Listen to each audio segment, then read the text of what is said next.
नमस्ते, मैं हूं दीपिका गाला और मैं एक फिलोसॉफी की स्टूडेंट हूँ और साथ ही थोड़ा बहुत जैन दर्शन को भी जानती हूँ। तो जैन दर्शन के लिए मैं कई बार लेक्चर्स लेती हूँ और इसी संदर्भ में आज मैं शुरुआत करने जा रही हूँ, जो कि है तत्वार्थ सूत्र के ऊपर की जो कमेंट्री है, इंग्लिश में है ये कमेंट्री, उसको पढ़ने की। इसका उद्देश्य ये है कि कई बार हमारे पास इतना समय नहीं होता है कि हम कोई भी पुस्तक या हमारे जो आगम ग्रंथ हैं या जो हमारे इतनी सारा साहित्य हमारे पास है उसको पढ़ सकें। सो मेरी कोशिश है कि कई बार अगर सुनकर कोई व्यक्ति सुनना और सीखना चाहता है तो उसके लिए ये सीरीज मैं शुरू कर रही हूँ। ये भले वीडियो भी होगा आपके सामने और कई बार ऐसा लगे कि आप सुनना चाहते हैं तो आप डेफिनेटली ये सुन भी सकते हैं। सो इस यही कोशिश में यूट्यूब पर मैं प्रेजेंट कर रही हूँ ताकि सभी के लिए ये एक्सेसिबल हो जाए। सो शुरुआत मैं करती हूँ और नमस्कार मंत्र से मैं शुरू करूंगी। नमो अरिहंताणम, नमो सिद्धाणम, नमो आयर्याणम, नमो उवज्जायाणम, नमो लोए सव्वसाहणम, एसो पंच नमक्कारो सव्व पावपणासनम, मंगलाणंच सव्वे सिंह पडमं हव्वै मंगलम। सभी तीर्थंकरों को नमस्कार करते हुए, अरिहंत सिद्ध आचार्य उपाध्याय साधु साध्वीजियों को नमन करते हुए उनके आशीर्वाद से ये शुरुआत कर रही हूँ। मेरे सभी टीचर्स को मेरा वंदन और मेरे सभी स्टूडेंट्स जिन्होंने मुझे ये प्रेरित किया है, जिनकी वजह से आज मैं ये श्रृंखला शुरू कर रही हूँ, उन सभी को ये सादर प्रणाम करते हुए ये प्रस्तुत कर रही हूँ। मैं पढ़ूंगी और ये जो तत्वार्थ सूत्र की कमेंट्री है वो है मनु भाई दोषी की कमेंट्री और मैं अक्षरशः पढ़ने की कोशिश करूंगी। मुझे संस्कृत नहीं आती है तो क्षमा कीजिएगा और अभी से मिच्छामी दुक्कड़म कहती हूँ कि कभी मेरी वजह से कुछ भी गलत शब्दों का प्रयोग हो जाए या कहीं पर कुछ मैंने बोलने में कुछ चूक कर दी हो तो इसलिए मिच्छामी दुक्कड़म। Tattvartha Sutra translation with commentary by Manu Doshi. यह है Jain federation of Jain associations in North America and Shrut Ratnakar की पब्लिश की हुई पुस्तक है। About book, Tattvārtha Sutra is the only composition acceptable to all the Jainas. Śvetāmbars regard it with high sanctity, while Digambars treat it as an agam. It is composed in handy phrases which are easy to understand.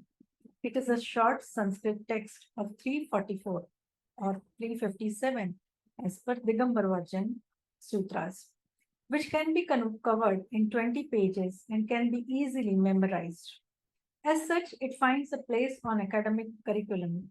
There are minor differences between Śvetāmbar and Digambar texts, but overall, the text remains common. In view of its importance, several learned scholars have prepared detailed commentaries thereon. Its author is known as a Purvavid in Śvetāmbar tradition and Shruta Kevali Deshi in Digambar tradition. He has included almost everything that Jainism has to convey. His handling is superb and sutras have been presented as if they naturally occurred to him. Śvetambars consider him as belonging to their tradition on the basis of Tattvārtha Bhashya, while Digambars contain that he was a Digambar monk. Tattvārtha Sutra, translation with commentary by Manu Doshi.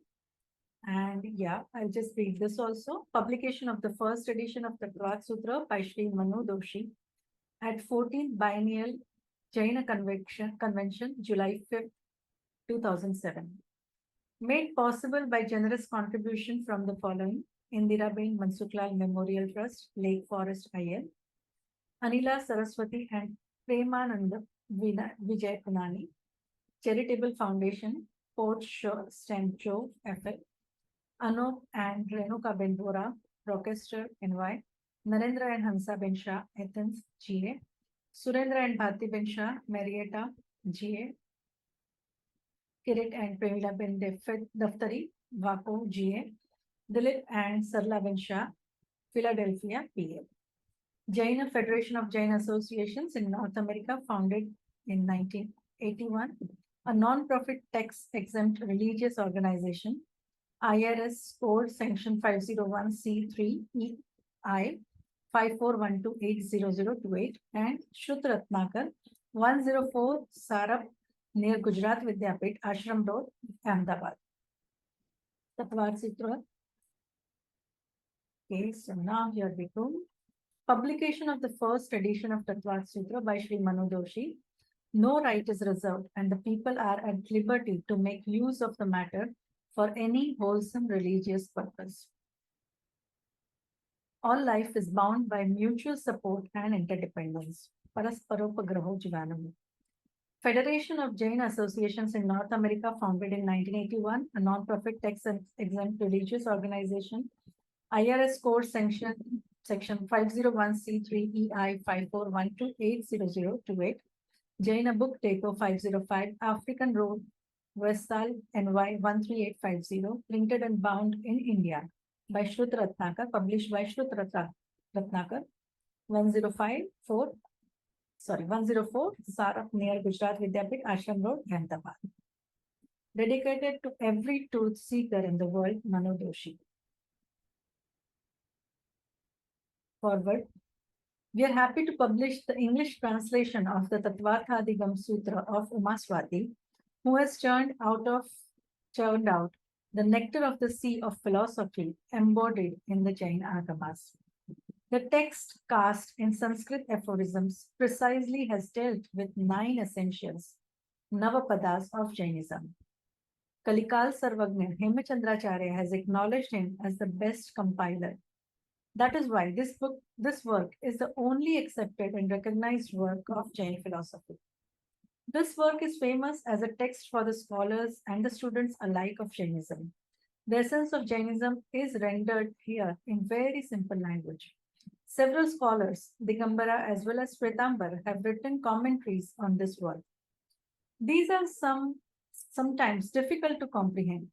Also, many interpretations and expositions are written in Gujarati, Hindi, and in English in the last century. These generally are detailed and not easy for the beginners. There was, therefore, a need for a simple translation or exposition for those Jaina diaspora desires of knowing about Jaina religion, and also for those who want to learn about Jainism. Therefore, Sri Manubhai Doshi undertook this difficult task, studied the whole work in depth, and presented a translation in simple English. We express deep sense of gratitude for his consent to work on this book. This publication will then be useful to the scholars and others who are interested in knowing the essence of Jainism. Shri Dilip Shah, because of his association with the project, stressed the need for a good publication of this book. Because of his goodwill and persuasiveness, the task of publishing this work was taken up and could be completed. We are indeed delighted to see the outcome of our efforts. We thank the donors and colleagues who contributed to this publication. We also express our deep sense of gratitude to the Jain America for their cooperation and for taking interest in publishing this work. Jitendra Shah.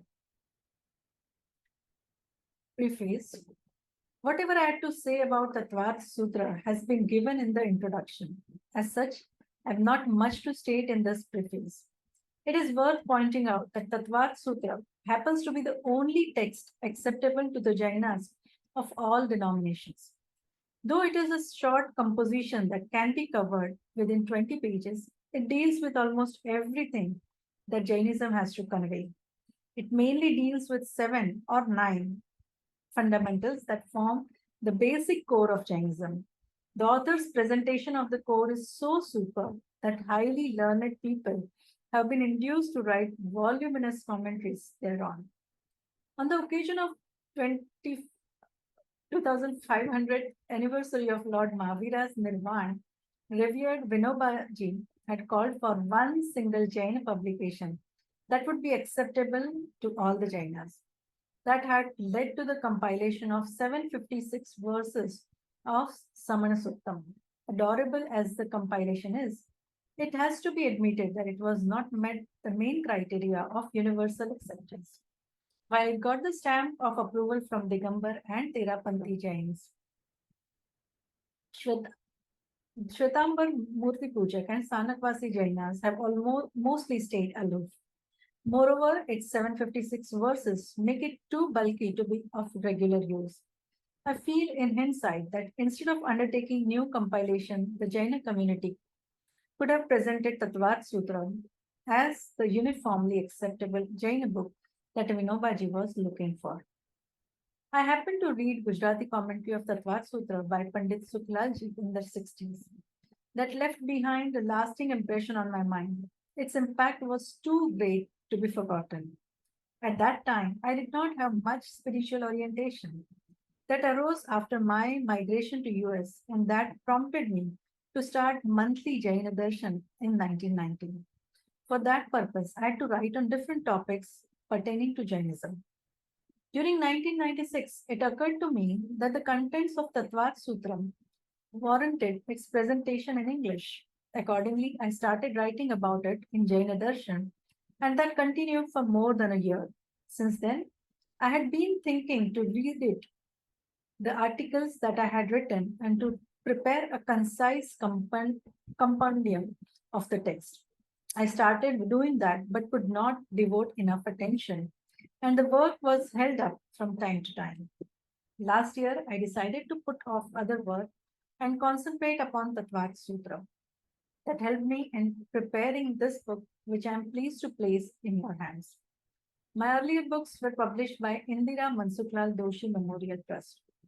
The concept of publication underwent change since I wrote on Atma Siddhi Shastra in 2003.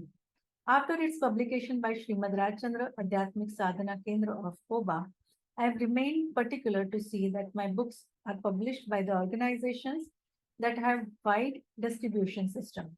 In accordance with that, I happened to talk about this book to my friend Dilip Shah, the first vice president of Jaina. In that connection, he contacted Shrut Ratnakar Ahmedabad, and it is my pleasure that the institutes agreed to publish this book. Lake Forest IL, and this preface is by Manu Doshi. I'll just read the contents. Forward by Jitendra Shah, preface by Manu Doshi.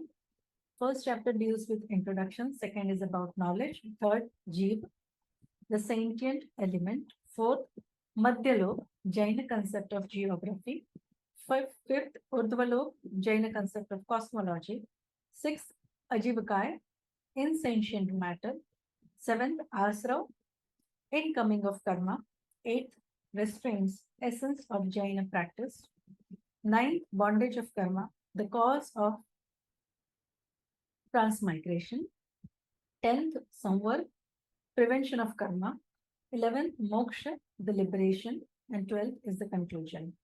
The appendix has 14 stages of spiritual development on page 223. Second is Jaina concepts of geography and cosmology on 231. And third, Tattvārtha Sutra 242 onwards. Introduction. Among all the Jain religious books, Tattvārtha Sutra occupies a unique position. It is possible that a Jain might not have heard the names of our sacred agamas. Acharang Sutra, for instance, is the first and the foremost agam, but very few Jainas know that it is what it is about. Most of them, however, might have heard about Tattvārtha Sutra. There are several reasons for that. The most important is that it is the only composition that is acceptable to all the Jainas. Śvetāmbars Jainas regard it with a high sense of sanctity, while Digambar Jainas consider it a sacred agam, and in turn, and term it as moksha shastra. And term it as moksha shastra, the scripture for liberation. Not only its text, even its commentary written by Pujyapad Swami under the title Sarvartha Siddhi is treated as agam in Digambar tradition. Another reason for its importance lies in the fact that Tattvārtha Sutra deals with almost every aspect of Jainism. Nothing is virtually left out. As such, one can get a fairly good concept of Jainism by studying it. One can keep aside all other works if he likes. Moreover, if one wants to study Jainism at depth, there are many commentaries of the Tattvārtha Sutra prepared by great acharyas and other learned men belonging to both the major denominations. Some of these commentaries discuss every sutra of Tattvārtha at length so as to bring out all its implications. If one goes through that, he would not miss anything pertaining to Jainism. Being acceptable to all Jaina sects, Tattvārtha Sutra finds a place on academic curriculum. Hardly any other Jaina scripture finds a place on curriculum for the lay students. Aside from the overall popularity, its place in academic curricula may be due to its being composed in handy phrases and short sentences, which can be easily understood. This is in contrast to many other scriptures, which are composed in intricate verses or long drawn prose. Moreover, it is a short composition containing 344 or into the bracket 357 as per Digambar version bracket complete sutras equivalent to less than 200 verses, which can be covered within 20 pages. It is therefore possible to memorize the entire text, and many people do commit it to memory. One more factor in its favor is that while most Jaina scriptures are in Urdhvaloka language, Tattvārtha Sutra is written in Sanskrit. Since quite a few Indian languages have been derived from Sanskrit, they contain many Sanskrit words. The people speaking those languages are more or less familiar with Sanskrit terms. As such, it is easier for them to comprehend the Sanskrit text rather than the Prakrit ones. The author's title of being a Vachak is considered by Śvetāmbars as indicative of being a Purvavid. Meaning that he knew all the original scriptures. In Digambar tradition, he is known as Shrutakevali Deshya, which means that he knew as much as Shrutakavalis, who were the masters of the entire canonical literature. Both these epithets are appropriate in his case. This is evident from the fact that he has included in his work almost everything that Jainism has to convey. His handling of the subject is superb, and he has presented the sutras as if they had naturally occurred to him. Being a Brahmin by birth, he obviously had command over Sanskrit language. Tattvārtha Sutra is the first Jaina text composed in that language. Both Śvetāmbars as well as Digambars credit him with the authorship of a number of other books that shows his credibility as a highly learned man. Since most of the books ascribed to him are unavailable, it is hard to say anything about the authorship thereof. It can, however, be said that Prashamarati Prakran, which is popular even at present, must have been written by him. Two slightly differing names occur for the authorship of the Tattvārtha Sutra.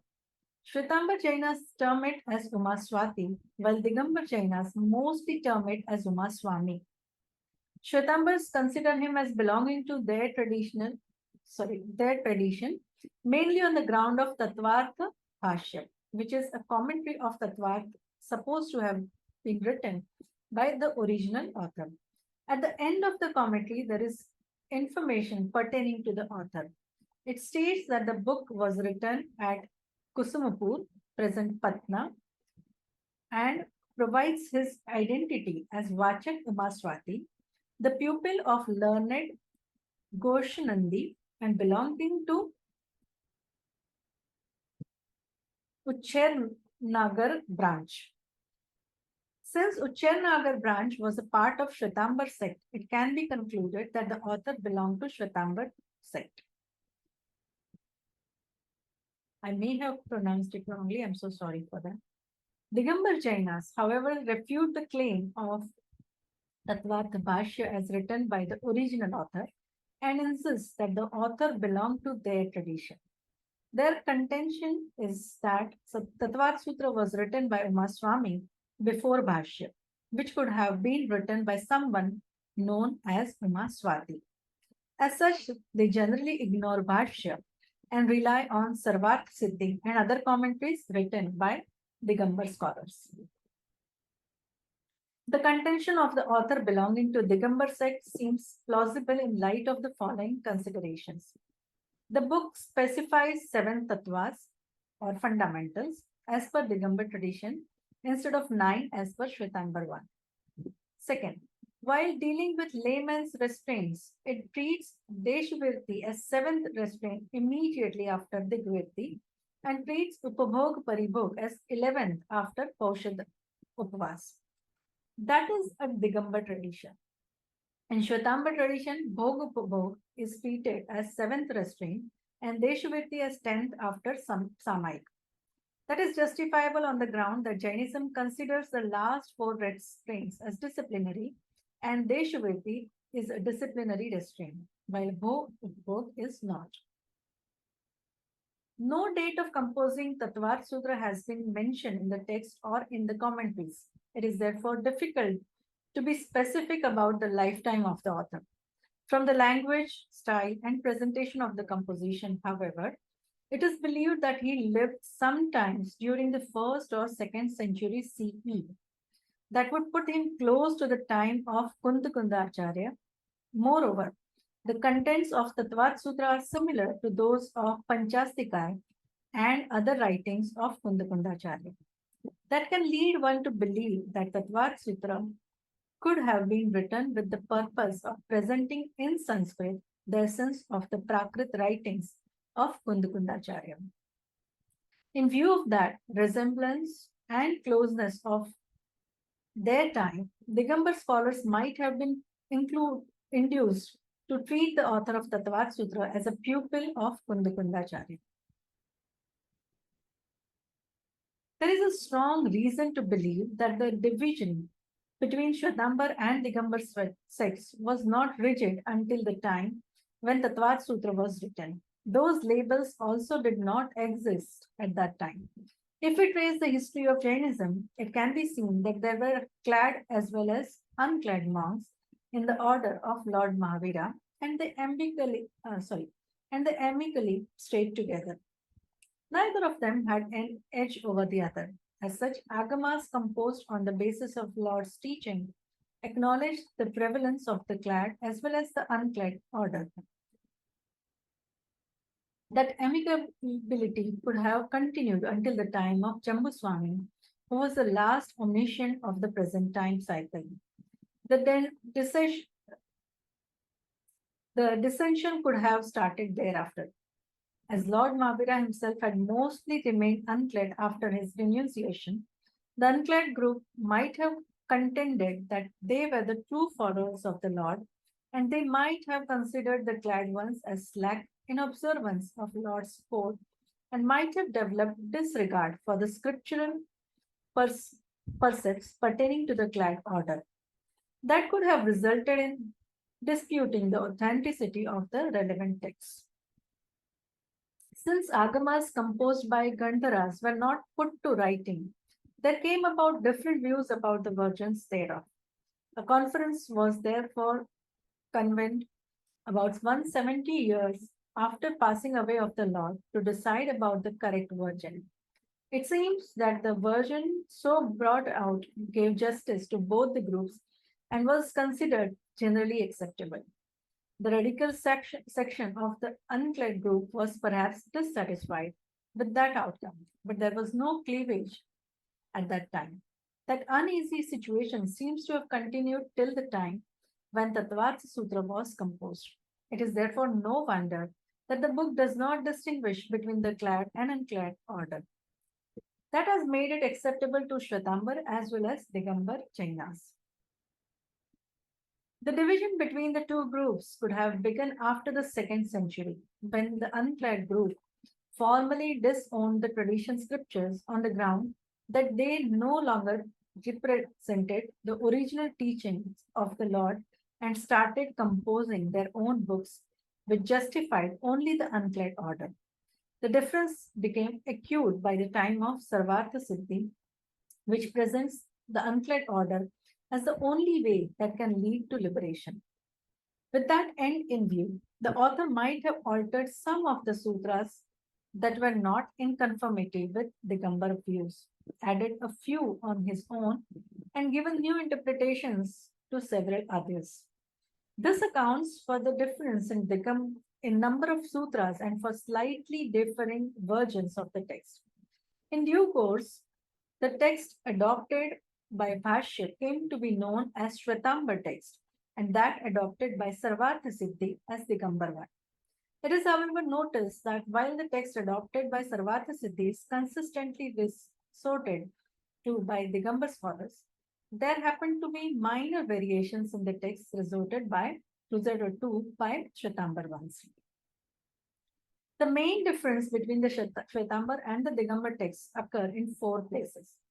The first occurs in Adhyay or chapter 3, where Sarvartha Siddhi has 21 additional sutras after sutra number 11. That does not alter the overall composition because the additional sutras relate to the colors and other details of mountains, lakes, rivers, residents, and such other geographical aspects of Jambudvip, which is the center of middle level of Jaina universe. The second occurs in Adhyaya 4, where Śvetāmbara version specifies 12 heavenly abodes, while Digambar version mentions 16. The third occurs in Adhyaya 5, where Śvetāmbara version mentions Kal or time as being considered by some people as an independent substance, while Digambar version states it independent substance. While Digambar version stated independent substance.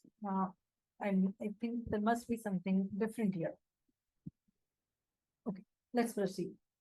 The fourth occurs in Adhyaya 8, where Śvetāmbara version mentions favorable situations, right perception, merriment, affection, male instinct, comfortable lifestyle, good physique, and noble family as resulting from wholesome bondage, whereas Digambar version does not refer to right perception, merriment, affection, and male instinct as resulting from that bondage. At 2 other places, while the text remains identical, differences occur in interpreting the same. One pertains to the possibilities for binding of pudgal, which are lifeless particles, described in Adhyaya 5. The other occurs in Adhyaya 9, while discussing parishahas or hardships to be borne by the omniscient lords. Both the texts specify 22 such hardships. Digambar interpretation, however, emphasizes that though such physical hardships may occur, the omniscient lords stay beyond the bodily sense and hence they do not experience the same. Bearing of the hardships should therefore be deemed as formal rather than real. It would be seen from the above details that there are no major differences between the 2 texts and the purpose of the composition remains intact. There also happen to be some verbal variations in the text occurring here and there, but they do not make substantial difference in the meaning and can therefore be ignored. Thus, the differences are few and far between the overall text remains common. The spiritual compositions start on the basis that the worldly life is unhappy and miserable, and the way to be free from that is to gain liberation. As such, liberation happens to be the common objective of all such compositions belonging to Jainism, Hinduism, and Buddhism. Tattvārtha Sutra is not the exception. The author therefore starts the text with samyakdarshan jnana charitrani moksha margaha. Right perception, right knowledge, and right conduct constitute the path of liberation, and then proceeds to explain the various aspects relevant to that path. For making out the path of liberation, one needs to know the existing position and then consider what needs to be done for going ahead. The former aspect is termed as Jnaya Mimamsa, meaning the discussion about what is to be known. The latter, aspect is known as Charitra Mimamsa, meaning the discussion about the practice of conduct or practice or conduct. The spiritual books are supposed to deal with these two aspects. Some of them lay emphasis on one and keep the other subsidiary. The Tattvārtha Sutra gives equal importance to both of them. The book is divided in 10 adhyayas or 10 chapters. The first deals with knowledge, second with the worldly beings, the third with infernal abodes as well as the middle world, the fourth with heavenly abodes, and the fifth with Shadadravyas or 6 original substances. These 5 chapters constitute Neya Mimamsa. The next 4 chapters deal with the conduct and can be considered as belonging to Charitra Mimamsa. The 6th chapter deals with asra or incoming of karma, and the 7th with restraints as well as with the potentialities for their transgression. The 8th chapter deals with the bondage of karma and describes the types of bondage, its intensity, duration, and plenitude. The 9th chapter deals with samvara and nirjara, that is prevention and eradication of bondage. And the last one with liberation, the ultimate objective. While concluding, it is worth pointing out that Revered Pandit Suklalji has said for studying Tattvārtha Sutra. He has stated that merely studying the text would not give comprehensive idea of the subject. Tattvārtha Bhashya as well as the Sarvata Siddhi also need to be studied. If one exclusive resorts to any one of them, he would miss the true significance of the composition. He has therefore suggested that after studying the original text, one should undertake the study of Tattvārtha Bhashya or of Sarvata Siddhi, and that should be followed by a comparative study of the other. If one wants to go deeper, he can then study Rajavartik and Shlokavartik, two other learned commentaries of Tattvārtha Sutra. So with this, before proceeding for the chapter 1, we will stop here today, and from tomorrow onwards, I will be continuing with chapter 1. Jai Jinendra, and by my words, I may have pronounced some word incorrectly or may have pronounced extra word or pronounced lesser word or lesser akshar. Please, Michhami to come.